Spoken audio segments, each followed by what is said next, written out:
Like I've said a couple of times now, when you created your first user account during the setup of your WordPress site, that account automatically had its role set to administrator. As an administrator, you have complete control over the content in, presentation of, and functionality available from your WordPress site. In other words, the administrator is the boss of it all. As a site owner, having administrator privileges is paramount, but it should go without saying that giving administrator capabilities to the wrong person can be a very bad idea. That's why WordPress has 5 different user roles that can be assigned to individual users, each with its own capabilities and limitations. These roles are subscriber, contributor, author, editor, and administrator. Let's start with the lowest level, the subscriber. By default, users who visit your WordPress site can subscribe to your site. If they do, they get to set up their own user profile, and you as an administrator can gain access to this info as well. The capabilities of the subscriber role are limited to only one thing, managing their own profile. Now, that might sound a bit odd, but there's a purpose to this role. If you have comments activated on your site and you want to ensure only approved visitors get to leave comments on your site, you can require users to register as a subscriber and then log in anytime they want to leave a comment. I typically only use the subscriber role if I'm either moderating comments or if I want to upgrade certain users to a higher role in the future, but they're also important if you set up something like an e-commerce solution in your WordPress site. You'll learn more about how to allow or disallow visitors from registering on your site and also moderating comments in the following 2 chapters in this course. The next level up is contributor.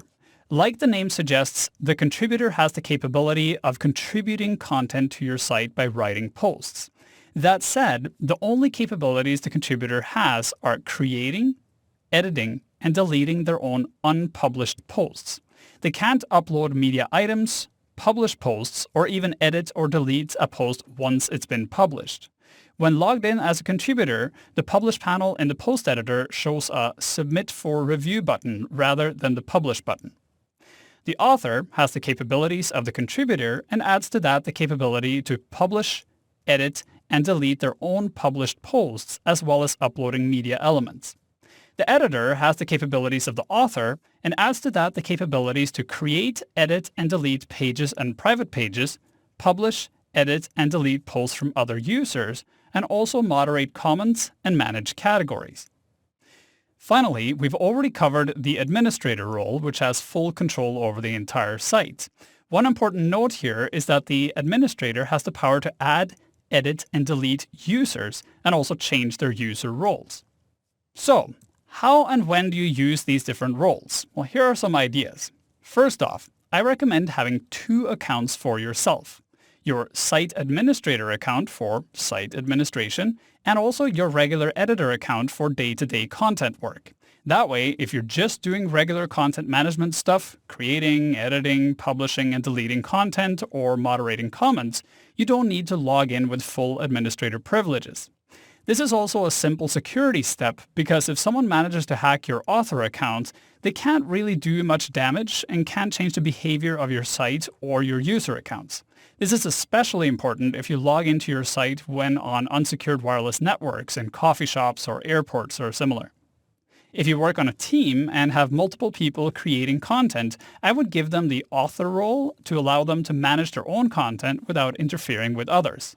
If you also have someone responsible for managing the content on the site, you can give them the editor role. To be honest, I found very few situations where the contributor role has come in handy other than when setting up an advanced site where people can submit their own content for review. The main issue with the contributor role is that it requires a lot of work after the contributor is done. Because the contributor can't upload media items, you have to manage this higher up in the hierarchy.